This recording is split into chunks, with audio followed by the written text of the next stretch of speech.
Baik, bismillahirrahmanirrahim. Assalamualaikum warahmatullahi wabarakatuh. Waalaikumsalam warahmatullahi Warahmatullahi wabarakatuh. wabarakatuh. Alhamdulillahirrahmanirrahim. Wassalatu wassalamu ala asrofil anbiya'i wal mursalin. Sayyidina wa maulana Muhammadin wa ala alihi wa sahbihi wa barik wa salim ajmain.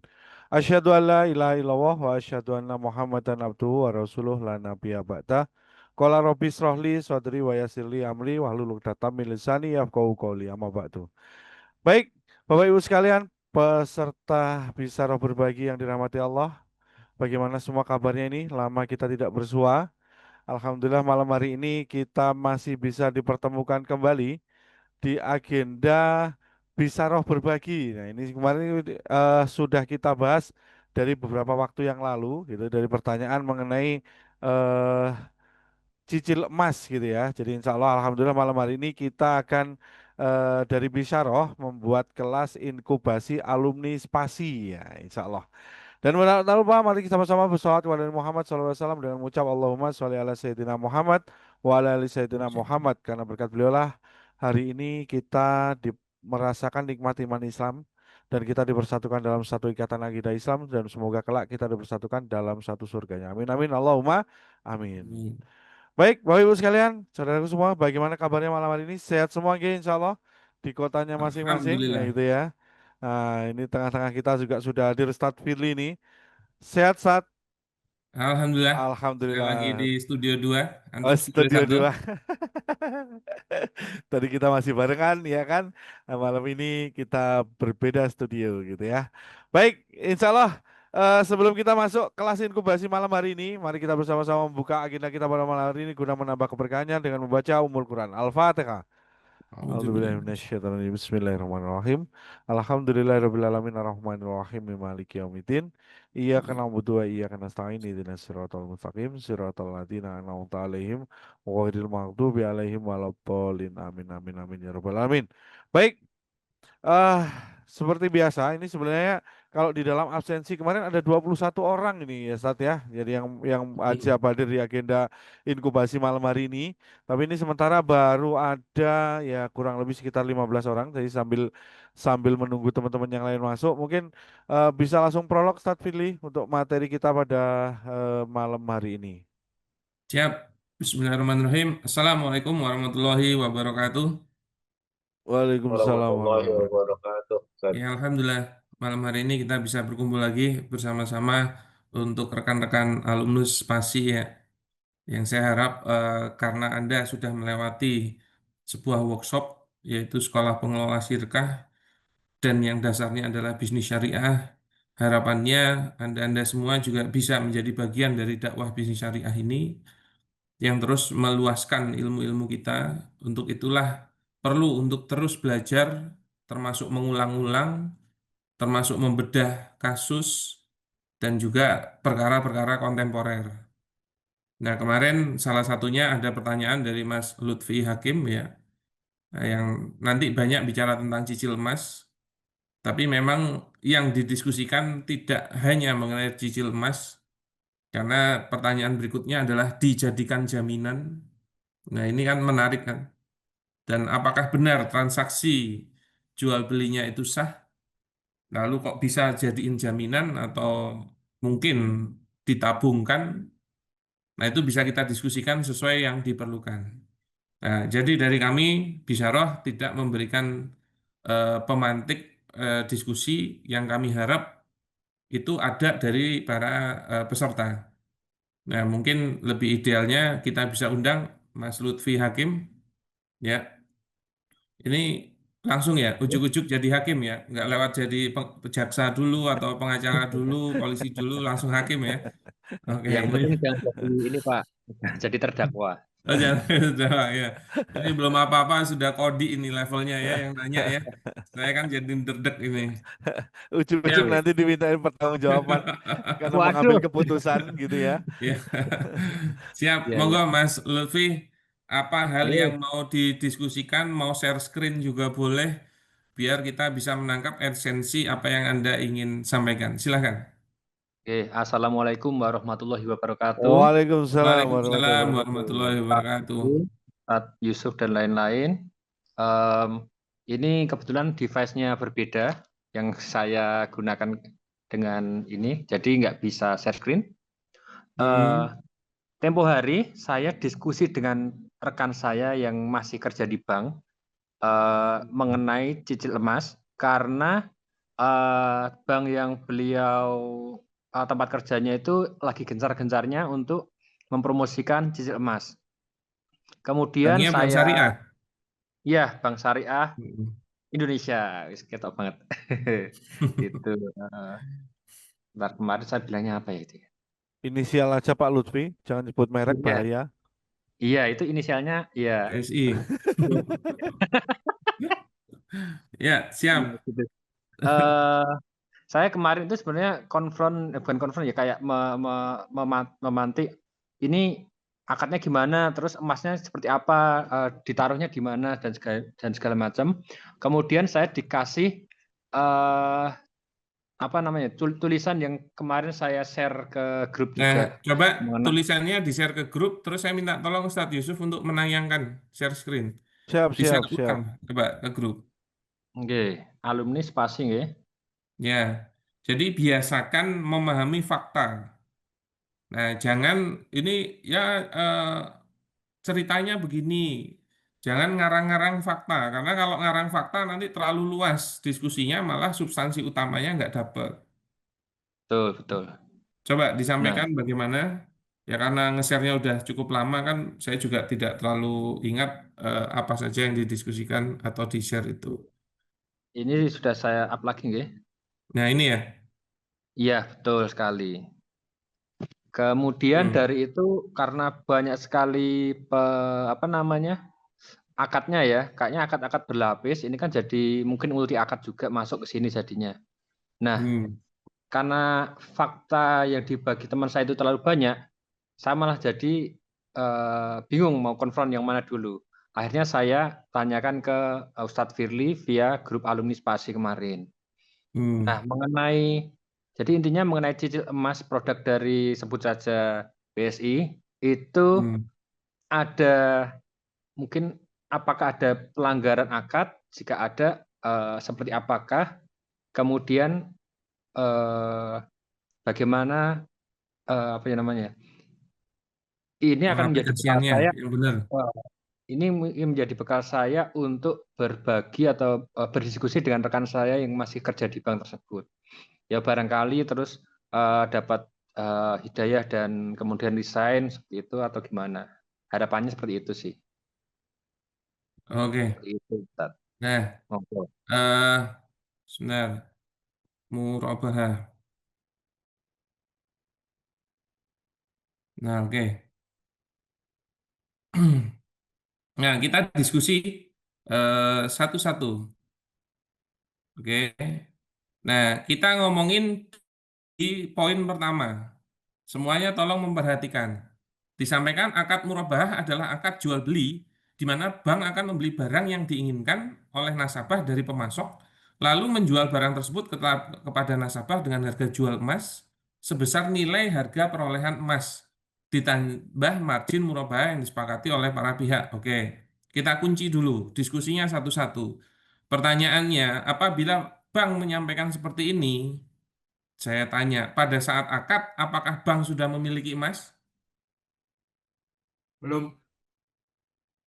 Belum. Sudah, ada yang sudah, Ustaz. Enggak, untuk penyampaian ini, coba dibaca lagi.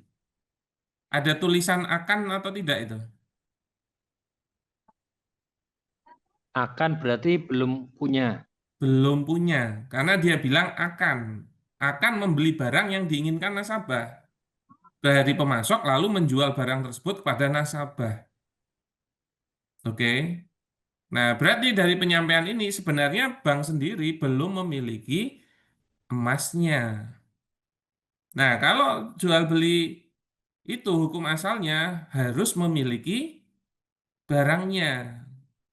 Nah, coba kita ini materi ini cukup luas ya, jadi jangan ngantuk. Urung apa-apa kok wis ngantuk. Ngantuk kok urung apa-apa. Nah, sebenarnya saya sudah pernah membuat kesalahan praktik murabahah dan solusinya. Oke. Nah, kita Coba lihat di sini. Masuk ya materinya? Masuk. Iya, Masuk. masuk. Masuk. Nah, kesalahan praktik murabahah dan solusinya. Nah, kita masuk ke pengertian jual beli. Ya. Al-bai'u syar'an. Mubadalatu malin bimalin ala sabili tamliki antarodin. Sebentar. Nah, jadi kuncinya adalah pertukaran harta dengan harta yang menimbulkan kepemilikan. Dan ini harus 100% atas dasar saling rela, antarodin. Ini sebenarnya mudah untuk dipahami kan. Nah, lalu ada yang namanya rukun-rukun jual beli. Nah, rukunnya apa? Al-aqidani, dua pihak yang berakad, makud alaih objek akad, dan sigot ijab kabulnya. Nah, positioningnya seperti itu, selalu seperti itu. Dan setiap setiap rukun setiap rukun ada syaratnya. Nah, syarat untuk penjual dan pembeli atau pelaku akad, dia akil, mumayyiz, mukhtar. Ini insya Allah mudah untuk dipenuhi. Nah, tapi syarat untuk objek akadnya itu ada beberapa. Nah, barangnya suci, bukan najis. Emas tidak najis. Boleh. Barangnya dapat dimanfaatkan. Emas bisa. Boleh. Nah, tapi juga ada syarat barangnya milik orang yang berakad. La tabi malaisa indaka. Indaka. Janganlah engkau menjual barang yang belum ada di sisimu dan salah satu pengertiannya adalah belum engkau miliki. Begitu juga barangnya dapat diserah terimakan. Berarti kan harus memiliki dulu. Nah, kemudian juga diketahui dengan jelas maklum berapanya. Berarti emas bisa, misalnya mau 1 gram, 2 gram, dan juga makbut yang sudah dipegang oleh penjual. Nah, syarat sigot ada muafik, satu majelis akad, tidak ada fasil, dan sama. Semua pihak dapat mendengar ucapannya masing-masing. Ini insya Allah mudah untuk dipenuhi. Jadi skema jual beli itu begini. Ada pelaku akadnya, ada objek akadnya, ada ijab kabulnya. Pelaku akadnya siapa? Penjual dan pembeli. Kalau penjual bawa barangnya, pembeli bawa pembayarannya, lalu ijab kabul. Nah, sekarang saya tanya, dalam murabahah ini harusnya penjualnya siapa, pembelinya siapa? Saya minta tolong Mas Lutfi ikut untuk aktif merespon, biar nanti tahu kalau diskusi sama rekannya tersebut. Dalam hal ini, siapa penjual, siapa pembeli, Mas Lutfi? Pembelinya itu nasabah, Nasabah, penjualnya berarti harusnya bank. bank, begitu kan? Ojo BSI lah, BK, ngono, bank. Dan ketemu nasabah. Oke. Nah, objek barangnya harusnya sudah dimiliki atau belum? Harusnya sudah. Harusnya kalau dia mau berakad, tapi faktanya di penyampaian tadi sudah apa belum? Penyampaian tadi belum. Belum, karena penjual dia akan membeli kepada supplier alias pemasok. Begitu kan? Begitu kan? Oke, betul. Nah, berarti bisa nggak dia berakad kalau barangnya belum dimiliki? Belum bisa. Belum bisa, karena itu syarat utama. Makanya salah satu syarat objek akad dia harus sudah memiliki. Nah, pembagian jenis harta ada mitsliat ya. Ini simpel sebenarnya. Nah, terus macam-macam jual beli. Nah, sebenarnya jual beli berdasarkan cara penentuan harga itu ada beberapa. Ada jual beli tawar menawar, bai'ul musawamah. Ini nggak ketahuan harga pokoknya.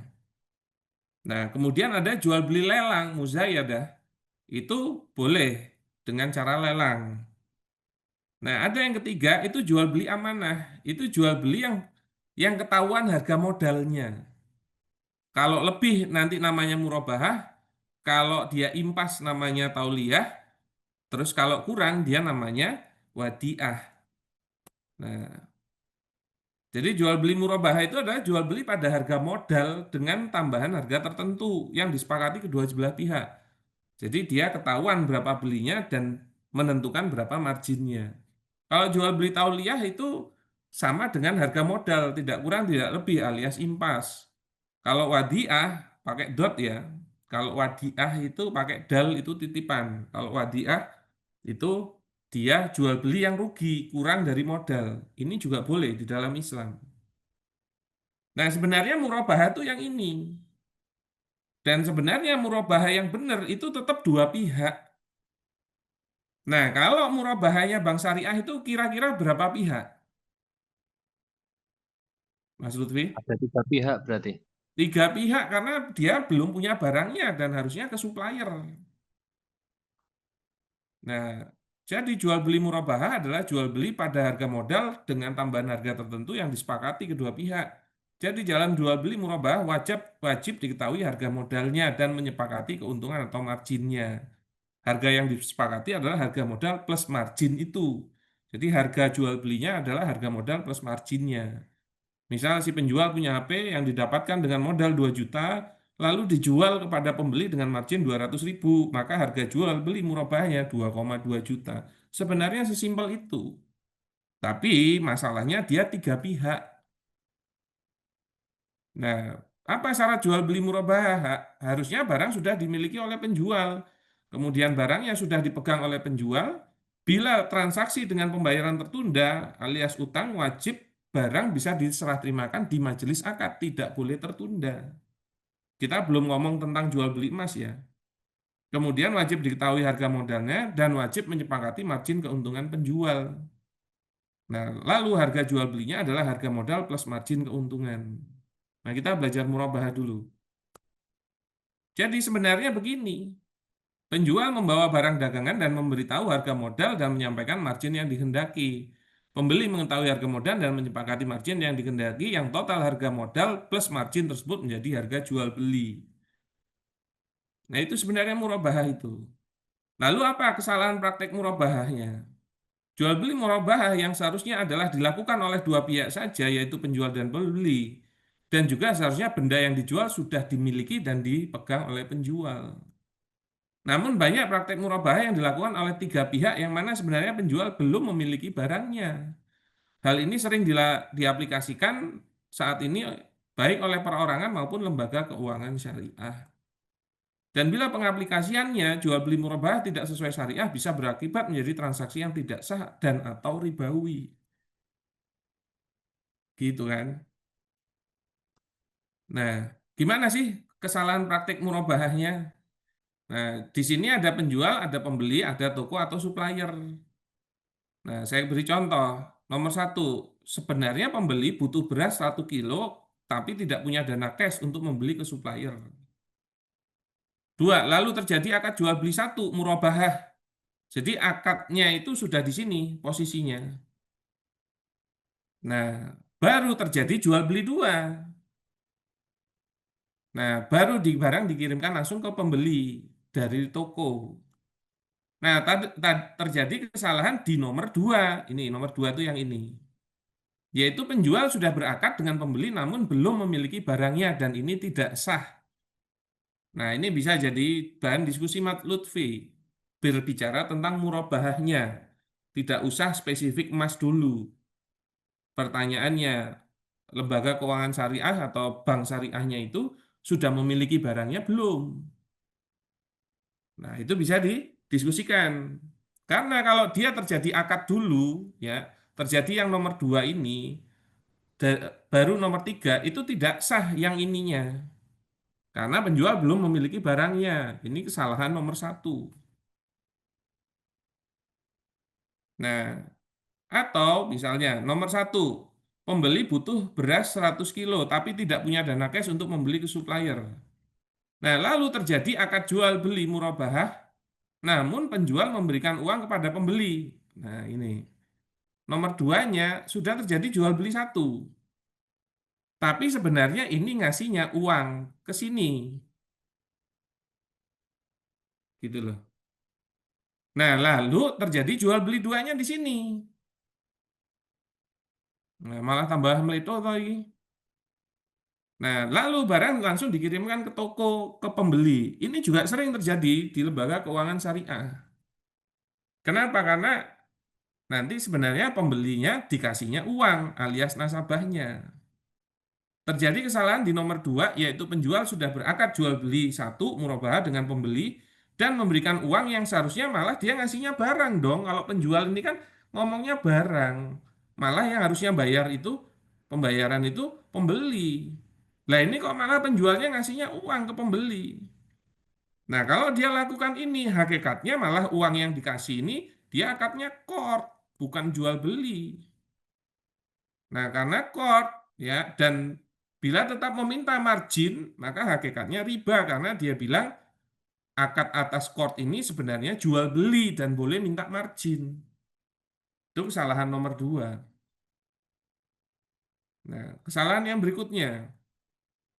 Nah, kembali pembeli butuh beras 100 kilo tapi tidak punya dana cash untuk membeli supplier. Nah, yang kesalahan yang menggelikan, pembeli itu ngasih DP. Nah, nomor 2-nya malah memberikan DP kepada toko, menggunakan uangnya pembeli sendiri. Begitu. Jadi misalnya di sini 1 juta. Ya, nah terus dia ngasihnya 200 dulu. Sorry, kok 200 juta? 200 ribu. 200 ribu. Nah, dia kurang 800 ribu. Nah, lalu terjadi akad jual beli di sini nomor 3 ini. Namun penjual memberikan sisa uang pembayaran kepada toko. Nah, berarti apa? Dia ngasih ke sininya 800 ribu. Nah, ini juga terjadi. Nah, yang menggelikannya sebenarnya pelaku DP itu adalah pembeli. DP itu bagian dari pembayaran. Sebenarnya jual belinya di sini, yaitu antara supplier dengan pembeli. Nah, berarti 800-nya itu apa? Terjadi kesalahan di nomor 2. Yaitu pembeli memberikan sebagian pembayaran atau DP kepada toko, maka hakikat jual belinya itu antara pembeli dengan toko. Dan sisa uang pembayaran dari penjual hakikatnya adalah talangan sebagai pinjaman dan dia meminta margin, riba juga. Nah, kalau ketemunya lembaga keuangan syariah, maka ini riba syariah gitu. Bisa ya? Oh, nggak bisa ya. Oke, oke, oke. Nah, kesalahan yang berikutnya, ini kesalahan nih. Nah, butuh beras seperti tadi. Nah, ini sebenarnya sudah benar. Maka terjadi jual beli satunya di nomor 2 dulu. Nah, terjadi jual beli satunya itu antara penjual dan toko. Benar ini. Nah, lalu terjadi akad jual beli 2-nya. Tapi jual beli 1 sama jual beli 2 ini saling mengikat. Maksudnya apa? Penjual mau melakukan ini asal apa? Pembeli melakukan ini. Nah, oke, tak tuku ya barangnya ya. Neng engko lek wis tak tuku, kowe wajib tuku. Nah, ini multi akad dan barangnya juga langsung dikirimkan ke pembeli. Nah, ini terjadi kesalahan di nomor 3 ini. Yaitu penjual mewajibkan pembeli untuk membeli, yaitu jual beli 2 yang dikarenakan terjadinya jual beli 1 yang bersifat mengikat. Hal ini menyebabkan multi akad yang hukumnya haram dan membuat akadnya tidak sah. Ini juga bermasalah. Tuh. Nah, lalu bagaimana kalau solusi merubah 3 pihak? Nah, harusnya pada saat dia butuh beras, nah dia beli dulu ke toko, nah lalu barang dikirimkan dari toko ke penjual, terjadi serah terima, barulah dia terjadi jual beli 2 kepada pembeli, yang mana hal ini tidak mengikat, boleh lanjut beli, boleh batal. Nah ini sebenarnya solusi murabahah 3 pihak itu. Tapi juga nggak sesimpel itu, karena bank syariah sebenarnya bukan bank, karena bank itu sebenarnya tidak boleh memiliki barang untuk melakukan transaksi jual beli. Nah, saya nggak tahu menggelikannya seperti itu. Nah, atau solusi yang lain ya. Nah, penjual melakukan akad wakalah. Jadi yang nomor 2 ini wakalah dulu. Jadi pembelinya disuruh mewakili untuk jual beli 1. Nah, sebenarnya akhirnya dia bisa saja melakukan hal ini. Nah, pembeli menjadi wakil untuk melakukan jual beli 1 dengan toko. Itu boleh, tapi ingat itu masih barangnya penjual. Nah, barangnya dikirimkan dari toko ke pembeli. Yang mana barang bila sudah di tempat, pembeli wajib diterima oleh penjual dulu. Jadi setelah nomor 4, barangnya di sini, penjualnya baru datang ke sini. Terjadi takobut. Nah, baru deh setelah itu, setelah barang sudah diterima atau dipegang penjual, baru melakukan akad jual beli 2 murabahah dengan pembelinya. Nah, ini juga bisa jadi solusi.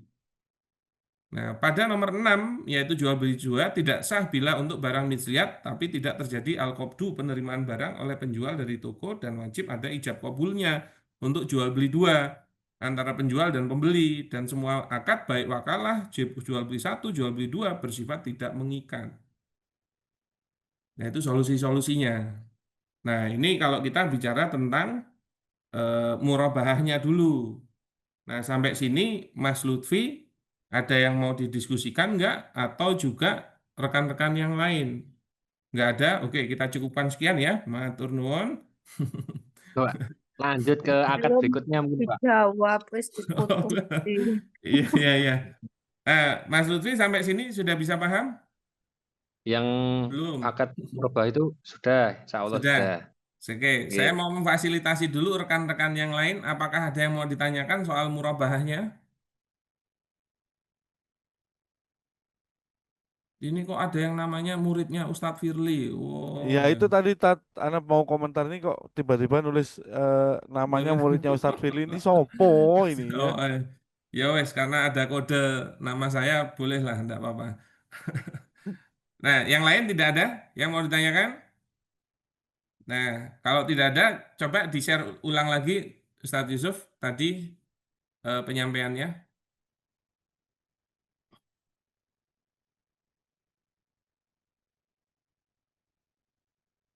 Di-share ulang. Nah, pertanyaan berikutnya, kok ada akad rohan ini dalam rangka apa? Akad rohan adalah penyerahan hak penguasaan secara fisik atas barang berharga berupa emas lantakan Lantakan. dari nasabah kepada bank sebagai agunan atas pembiayaan yang diterima. Pembiayaan yang mana? Nah, Mas Lutfi ada yang bisa dijelaskan sampai titik ini? Ini karena cicil emas ya, mungkin maksudnya pembiayaan untuk membeli emas tersebut. Oh, begitu ya. Oke. Oke, nah sekarang kita bicara tentang hukum riba dulu. Cek di materi ini.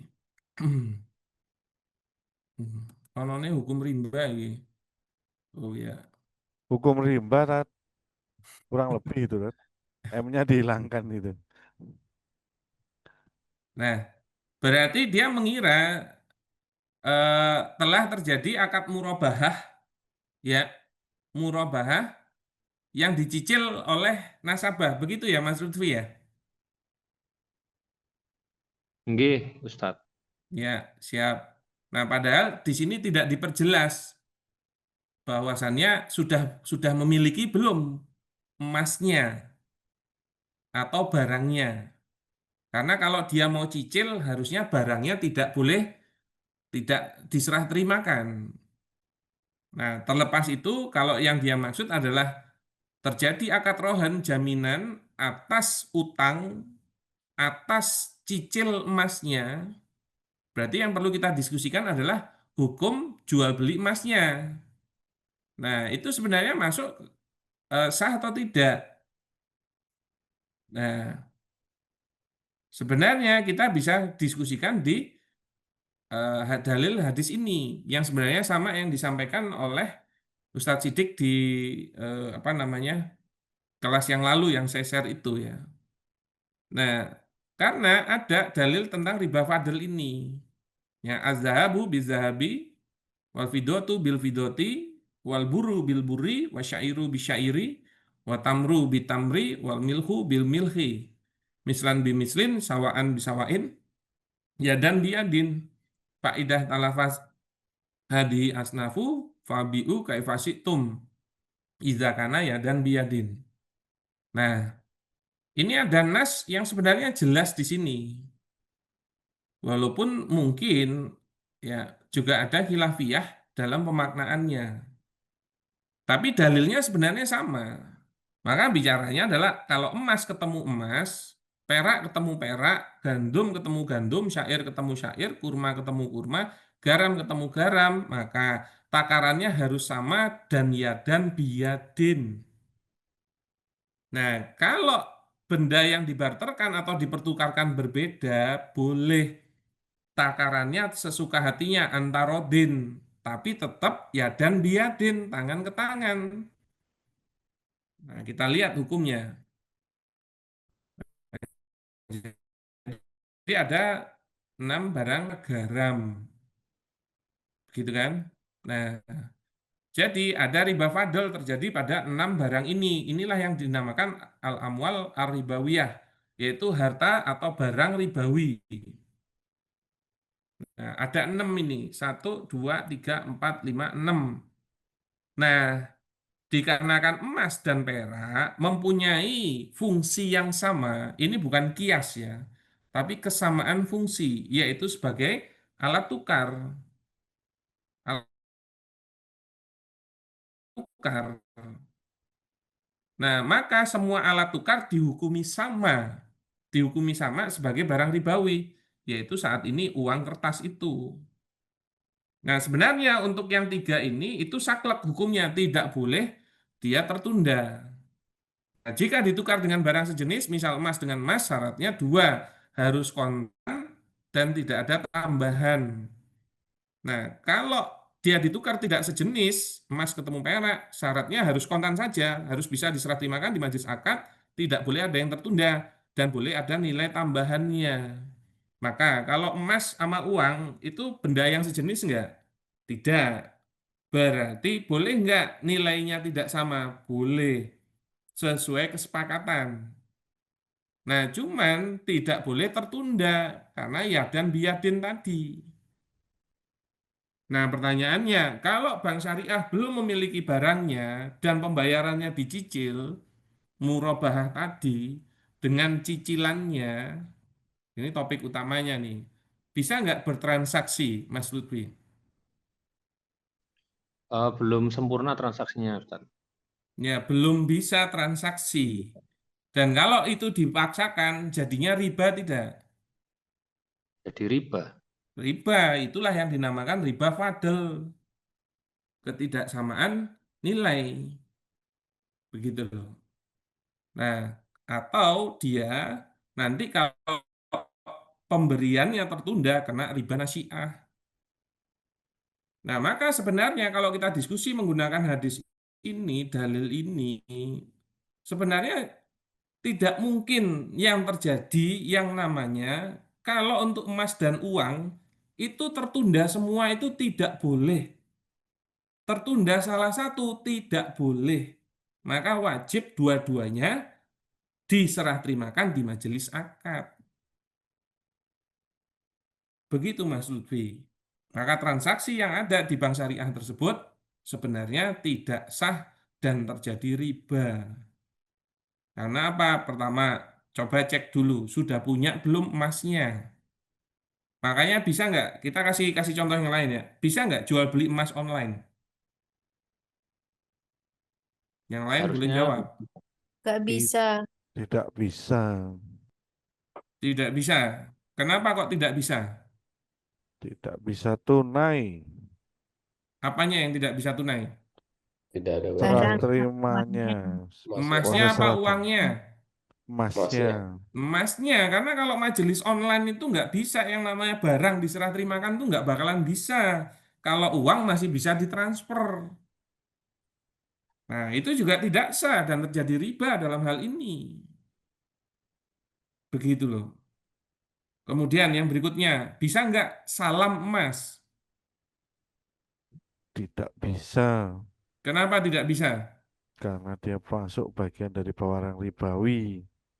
Kenapa? Karena salam itu berarti pembayarannya lunas di depan, tapi barangnya Tertunda. Tunda. tertunda. Bisa nggak salam emas? Enggak Tidak bisa. bisa. Saya kasih contoh lagi. Bisa nggak istisna emas? Atau misalnya cincin emas? Tidak bisa. Tidak bisa. Kenapa? Karena emasnya yang dijadikan objek transaksi belum ada. Maka tidak bisa diserah terimakan. Nah, maka kalau kita masuk ke kasus berikutnya, yaitu apa?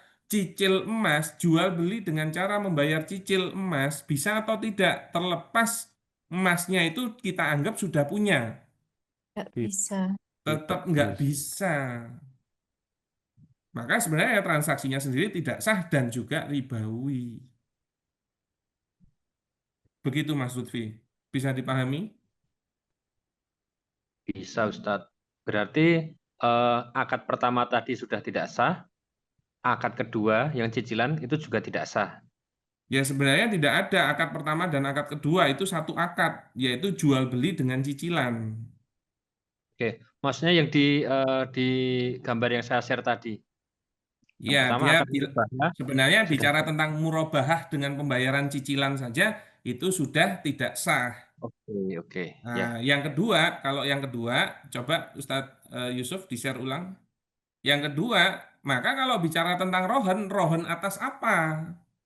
Karena yang namanya rohen harus terjadi utang dulu. Begitu kan? Cek di rohen tak buka ke.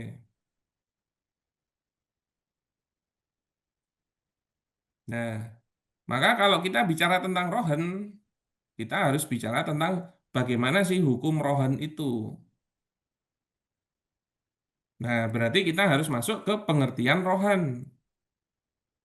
Ya, apa sih pengertian rohen itu? Nah, ini ar-rohnu syar'an huwa al-malu lazi yuja'alu wasikotan bidain liyustaifiya samanuhu in ta'azaro istifa'uhu miman huwa alaihi. Nah, apa sih rohen itu? Rohen menurut pengertian, rohen menurut pengertian syar'inya adalah harta pertama, oke. Yang dijadikan kepercayaan, oke. Dalam hutang. Ini kunci. Berarti kalau Anda minta harta yang dijadikan kepercayaan dalam bentuk rohen, maka harus terjadi hutang dulu. Maka kalau tidak ada akad hutangnya atau yang ada utang piutangnya, unsur utang piutangnya, nggak bisa minta jaminan. Nah, pertanyaannya, utangnya sah atau sudah terjadi atau belum? Kalau kita runutnya seperti tadi, Mas Lutfi.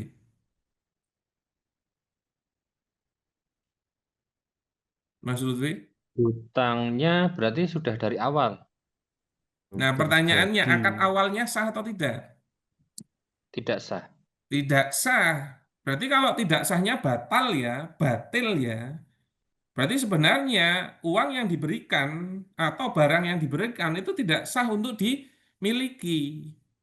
Maka sebenarnya perkara turunannya yaitu utangnya itu juga tidak sah. Maka kalau turunannya tidak sah, yaitu utangnya tidak sah, maka meminta jaminannya sah atau tidak? Tidak sah. Tidak sah, cara nariknya begitu. Iya kan? Nah, coba kita diskusikan. Nah, jual beli, oke, dengan cara tempo, maka terjadi utang, maka bisa minta jaminan. Begitu kan? Nah, kalau jual belinya tidak sah, apakah pembayaran temponya jadi sah? Tidak. Tidak. Tidak. Berarti utangnya sah atau tidak? Tidak. Tidak. Berarti minta jaminannya sah atau tidak? Tidak. Ya tidak, ngono loh. Nah, berarti kalau diskusi tentang akad rohannya, yang membuat saya bingung kemarin, loh kok ono rohan barang nih? Nah, termasuk kalau dinilai sah, ya, dan objeknya adalah emas itu, dan dengan pembayaran cicil, pertanyaannya, boleh nggak objek yang dijual belikan dijadikan jaminan? Tidak. Nggak Tidak bisa. juga. Kenapa? Karena akan menghilangkan haknya atas kepemilikan, mempengaruhi konsekuensi akad. Nah, kalau mempengaruhi konsekuensi akad, itu tidak sah. Begitu Mas Lutfi. Ada yang mau didiskusikan? Wah, ini seru ini kalau diskusi sama teman saya besok. Tenang, diskusinya didasarkan mencari ilmu, ya, Oke. mencari kebenaran, bukan pembenaran. Nah, kalau dia bilang, loh tapi kenapa nggak boleh jadi jaminan? Kan utang gini, gini, gini. Makanya kita harus tahu urutan-urutan prosedur akad. Dan ada kaidah fikih yang menyampaikan idza sakotol aslu sakotol far'u. Apabila perkara pokoknya gugur, Gugur. perkara turunannya gugur. Nah, kalau nggak percaya, kalau akad nikahnya tidak sah, apakah nafkahnya sah? Tidak. Begitu kan diskusinya. Selalu aja sering-seringin untuk mengasih contoh itu dalam akad nikah gitu loh. Karena itu lebih mudah untuk diterima. Karena sudah sering orang nikah atau nikah lagi gitu kan. Jadi lebih mudah ya diterima. Nah, sekarang Mas Lutfi sampai titik ini masih ada yang mau didiskusikan? Tambah Sebenarnya bingung apa sudah gimana Pak cukup Lutfi? banyak. Apa? Gimana Bu Nima? Enggak, maksudnya Pak Lutfinya tambah bingung apa tambah mudeng? Tambah mudeng ini malah jadi banyak banget yang bisa Cari Sampaikan. kelemahannya. Iya. Nah, dalam sampai titik ini, Mas Lutfi ada yang mau ditanyakan? Kalau saya sampun, Ustaz. Sampun ya. Iya. Coba kita balikin lagi, Ustadz Yusuf, tolong di share screen lagi.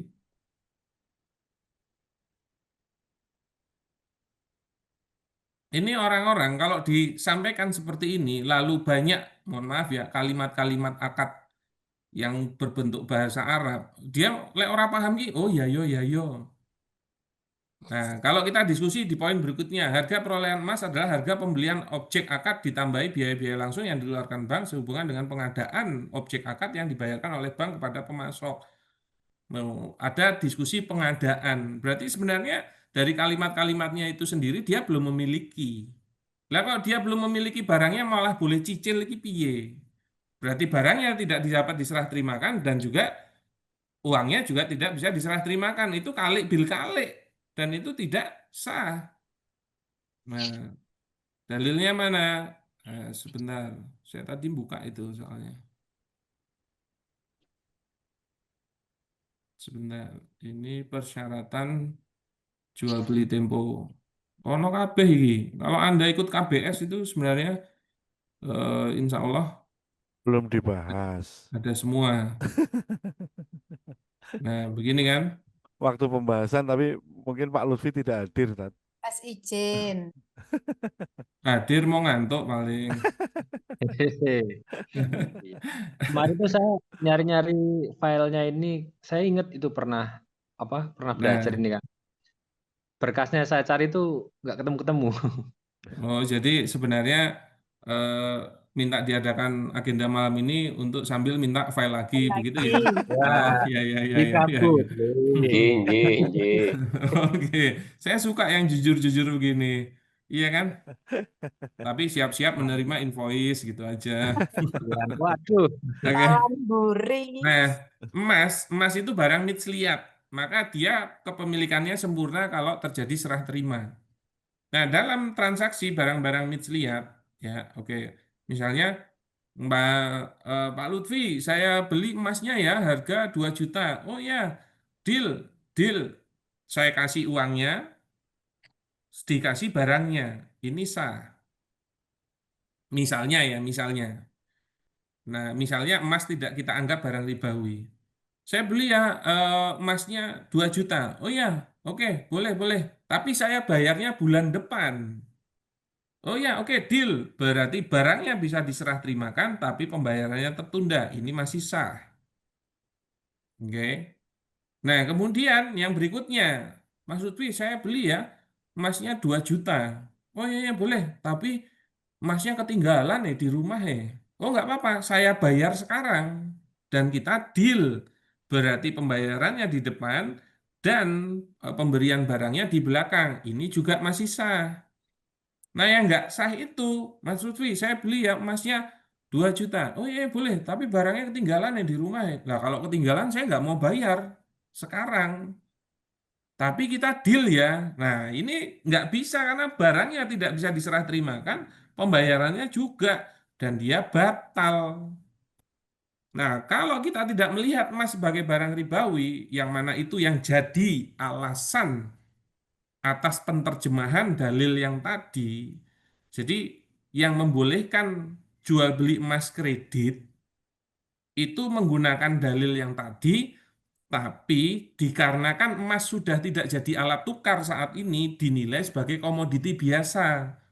Makanya dia kalau emasnya bukan dalam bentuk uang, dia boleh jual beli kredit.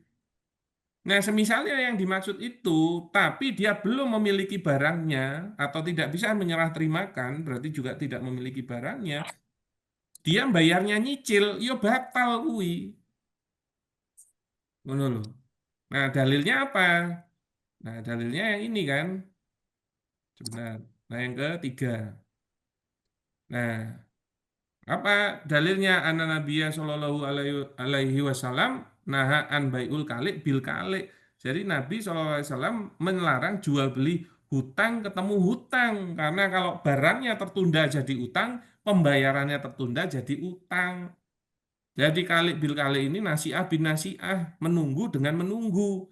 Jadi penundaan barang oleh penjual dan penundaan barang oleh pembeli itu haram alias batal. Begitu loh. Bisa dipahami juga Mas Lutfi? Bisa, insya Allah. Nah, coba kembali lagi Ustadz Yusuf ke share-nya tadi. Nah, saya yakin Anda mencerna penjelasan saya pun itu kalau baru sekali nerimanya juga bingung sebenarnya. Nah, yang berikutnya margin murabah adalah bagian keuntungan yang merupakan hak bank ya. Itu boleh saja kalau murabahnya sah. Harga jual emas adalah harga perolehan emas ditambah margin murabah. Boleh saja kalau memang sah. Uang muka adalah besaran biaya yang harus dibayarkan pada awal berlangsungnya proses pembiayaan. Nah, berarti ketahuan memang ini nyicil. Berarti nggak masuk kalau dia nggak punya emasnya, kok bayarnya yo nyicil. Nah, itu dari share-sharannya Mas Lutfi yang bisa kita faktai malam hari ini. Nah, khusus Mas Lutfi, masih ada yang mau didiskusikan tidak? Sampun Ustadz. Campur ya. Berarti insya Allah Iya. kalau diskusi sama rekannya, saya berharap jenengan juga sudah menguasai permasalahannya dan bisa mendiskusikan hal-hal yang lebih detail.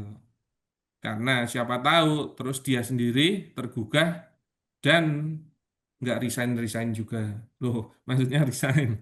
Begitu ya, untuk bahan pemikiran dia. Begitu Mas Lutfi? Oke, matur Nah, oke, nuwun Pak saya Ustadz. saya memperbolehkan yang lain kalau ada yang mau bertanya, tapi masih di pokok pembahasan ini dulu. Siap. Nah, silahkan, ada yang mau bertanya? Dari yang ini dari yang di-share oleh Mas Lutfi yang harus harus kita perdalam sedikit Mas Lutfi. Kalau di lembaga keuangan syariah hari ini, mereka mengenal itu untuk murabah itu ada dua istilah. Pertama ada namanya jual beli murabah menurut fatwa DSM MUI itu ya. Ada satu lagi itu namanya pembiayaan murabah. Sehingga kalau akad dasarnya adalah bunyinya di sini kan dari tadi ini kan kalau kita baca kan bunyinya adalah pembiayaan, pembiayaan, pembiayaan begitu kan. Nah, sebenarnya itu yang sejatinya ditawarkan perbankan itu bukanlah akad jual beli, melainkan itu adalah kalau kita ngomongin pembiayaan berarti akadnya yang terjadi apa Pak Lutfi? Pembiayaan. Kalau kita ngomongin akadnya adalah pembiayaan, yang terjadi adalah akadnya Utang. sejatinya adalah akad Utang. Utang. utang. Jadi bukan tidak pernah terjadi namanya akad jual Beli. beli. Sehingga kalau ada pun margin pasti jatuhnya akan menjadi riba. Karena memang sejatinya mereka tidak boleh masuk ke aturan BI, tidak memperbolehkan masuk mereka kepada sektor real. Sehingga tidak mungkin terjadi yang namanya akad jual beli. Jadi mereka pasti akan selalu beranggapannya adalah ini sebagai sebuah pembiayaan. Gitu. Kalau di perbankan syariah nanti coba dilempengkan juga ke temennya ini jual beli murabah atau pembiayaan murabah. Pasti dia akan mengatakan ini adalah pembiayaan murabah. Nah, Begitu. karena dia pembiayaan, akhirnya berujung pada biayaan. Ya, ya. Hmm. Terus Akhirnya jadi yang paling unik rimba. lagi ini yang paling bawah ini, maksudnya tadi Pak Lutfi saya tunggu ini. Yang paling bawah ini ada yang satu garis ini. Jumlah kewajiban adalah sebenarnya kewajiban merubah, denda adalah takzir. Nah ini nih, yang sebenarnya ini menarik untuk didiskusikan itu adalah Ya kalau takzir itu Ustadz Sidik udah punya apa ya, fatwa, nah nanti bisa di-share dibaca sendiri. Karena sebenarnya tidak bisa takzir itu dilakukan perorangan. Nah, itu seperti tidak itu. sah karena apa namanya takzir itu bagian dari ukubat.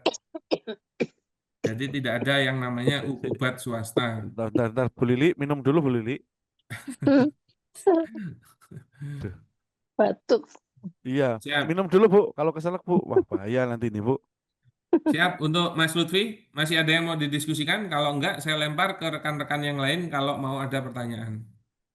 Sampun Pak Ustadz, monggo ke yang lain. Ya, silakan yang lain untuk materi yang ini dulu ada pertanyaan enggak? Assalamualaikum Ustaz Firly. Apa Siap, Pak kabar? Soma. Waalaikumsalam warahmatullahi wabarakatuh. Tadi Sehat ya? Oke, Siap, alhamdulillah. Ji.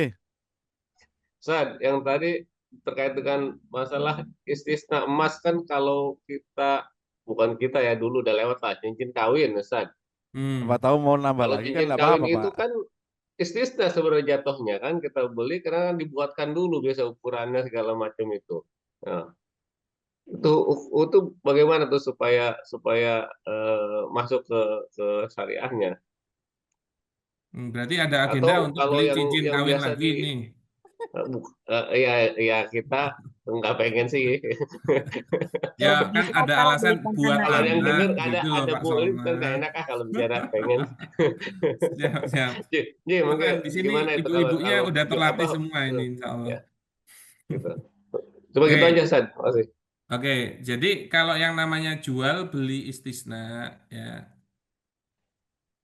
sorry kok elek mentoh. Istisna, jual beli istisna. Ya.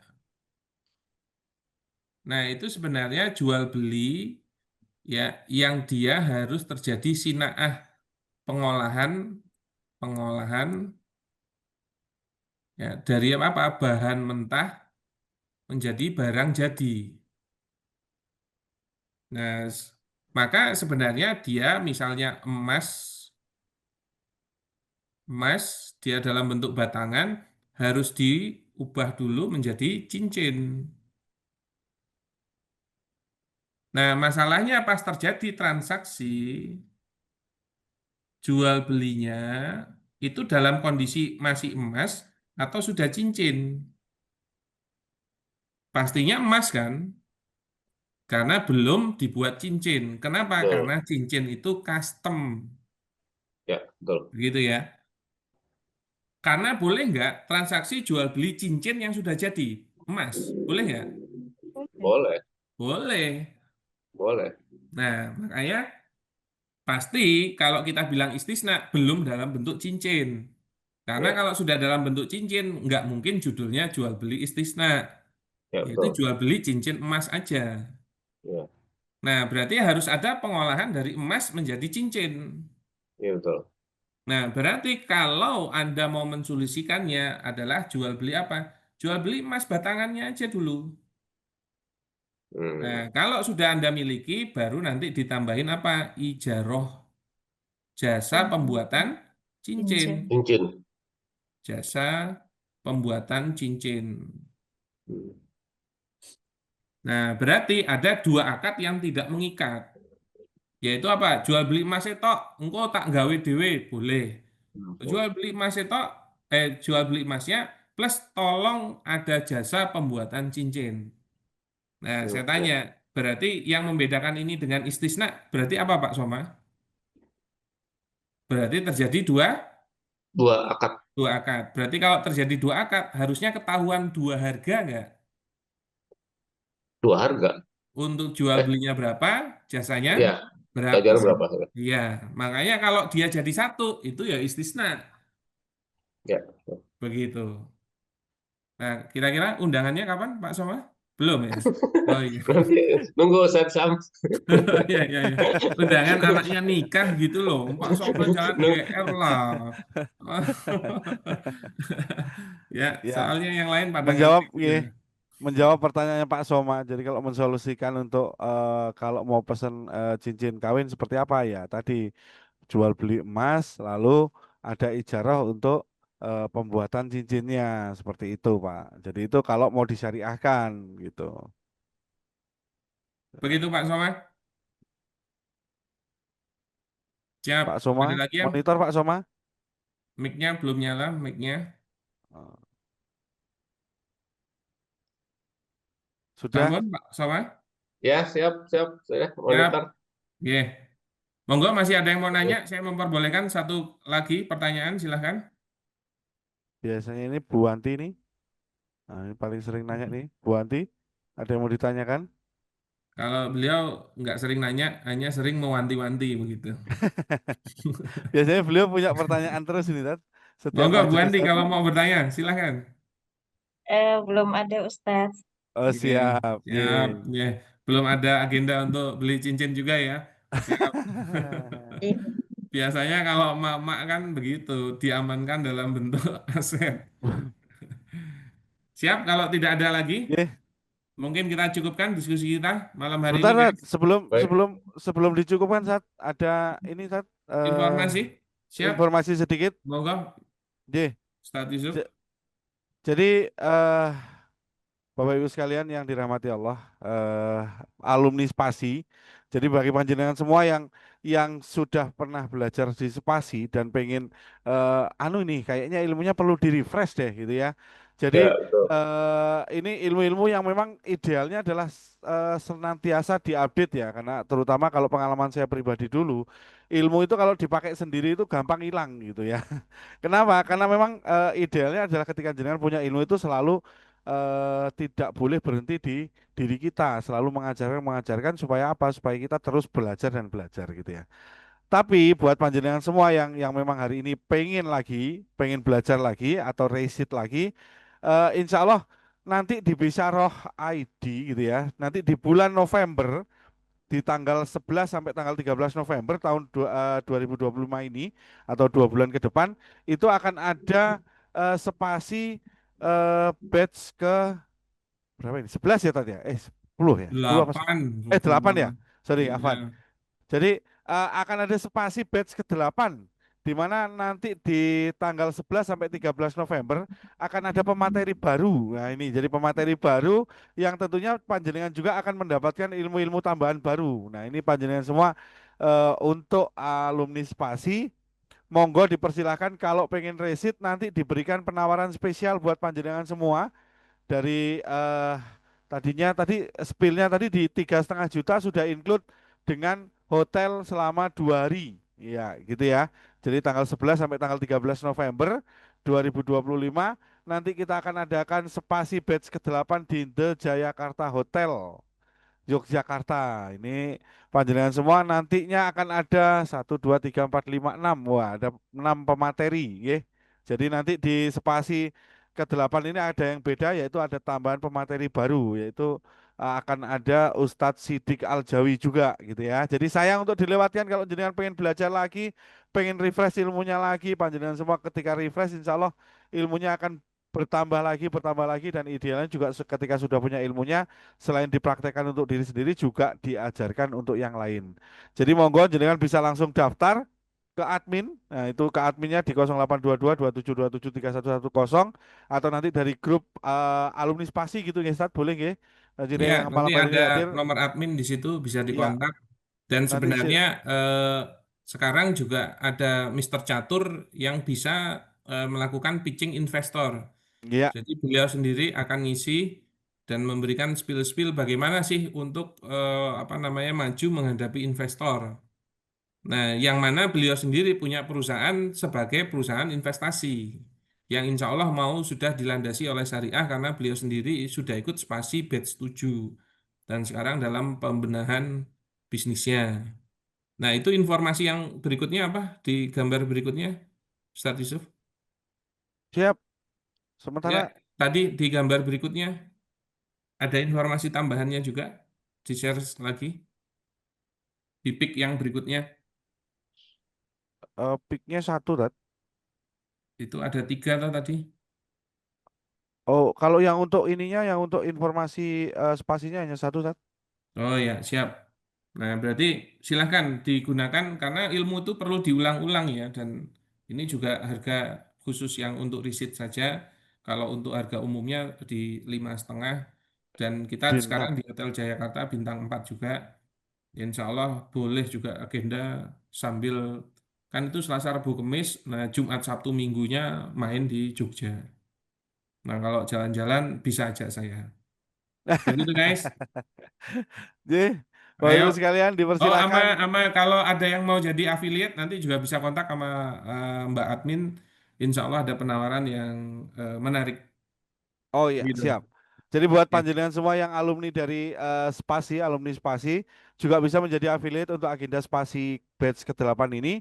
Jadi ketika panjenengan nanti menawarkan atau bisa mengajak yang lainnya untuk hadir di kelas Spasi, juga akan ada penawaran buat panjenengan semua. Insya Allah ada nilai affiliate-nya. Nah, nanti bisa kontak dengan admin yang ada di grup alumni Spasi atau nanti di nomor yang tadi bisa langsung dikontak. Gitu, Ge? Baik, start pilih. Sudah pukul 21.06 ini. Monggo, kalau ada yang mau closing statementnya atau Oke, siap. Saya mengajak ayo rekan-rekan semua untuk terus belajar mengulang-ulang ya mengaplikasikan bisnis syariah itu nggak simpel karena edukasi yang ada di luaran itu tidak syar'i. Nah, maka untuk memahaminya juga butuh proses dan juga paling ideal tuh belajar kalau pakai fakta perusahaan Anda sendiri. Makanya harus punya ilmu untuk membedah itu semua dan mengulang-ulang termasuk tholabul ilmi yang diulang-ulang. Guru-guru kita aja belajarnya nggak cepat. Jadi kita yang hanya rata-rata seperti ini, ya harusnya lebih banyak lagi mempelajarinya. Nah, itu pun masih tergantung daya cerna kita. Dan nggak main-main, bisnis syariah itu bicara tentang halal haram, dan yang mana itu urusannya akan sampai ke dunia dan akhirat. Ya, jadi jangan sampai pastikan uang-uang pundi-pundi yang Anda terima itu memang halal. Apalagi kalau Anda laki-laki mencari nafkah untuk keluarga yang sebenarnya pahalanya sangat besar, apalagi kalau keluarganya lebih dari satu, begitu kan. Bisa juga keluarga orang tuanya atau kakak-kakaknya, begitu loh maksudnya. Nah, jangan sampai dapat dari hasil yang haram. Begitu guys, tetap semangat. Ya, Insya Allah kita akan ketemu lagi di agenda-agenda berikutnya, termasuk insya Allah sudah akan ada agenda funneling untuk spasi, rekan-rekannya yang lain bisa diajak karena itu untuk umum. Begitu dari saya, matur nuwun. Semoga apa yang kita diskusikan menjadi ilmu yang bermanfaat. Ya, amin, semoga kita bisa bertemu lagi di majelis-majelis berikutnya. Matur amin, nuwun, amin. afwan minkum, akhirul kalam. Assalamualaikum warahmatullahi wabarakatuh. Waalaikumsalam warahmatullahi Wabillahi Waalaikumsalam wabarakatuh. warahmatullahi Jazakallah wabarakatuh. khair Ustadz Fili atas materinya pada malam hari ini. Terima Assalamualaikum kasih Bapak Ibu warahmatullahi sekalian wabarakatuh. yang sudah Ustaz, berkenan Baik, hadir. terima makasih Pak Ye, Yusuf. siap. kasih Ye. Ustaz Berdi, masih Ustaz Yusuf. Ye, mari kita tutup agenda pada malam hari ini Makasih. dengan mengucap alhamdulillah istighfar 3 kali dan doa kafaratul majelis. Alhamdulillahirabbil Alhamdulillahirrahmanirrahim. Amin. Astagfirullahaladzim. Subhanakallahumma wa bihamdika asyhadu an la ilaha illa anta astaghfiruka wa atubu ilaik. Assalamualaikum warahmatullahi wabarakatuh. Waalaikumsalam warahmatullahi Waalaikumsalam wabarakatuh. warahmatullahi Sehat-sehat ya. wabarakatuh. Matur Sehat nuwun. semua. Tetap Assalamualaikum. semangat Bapak Ibu sekalian.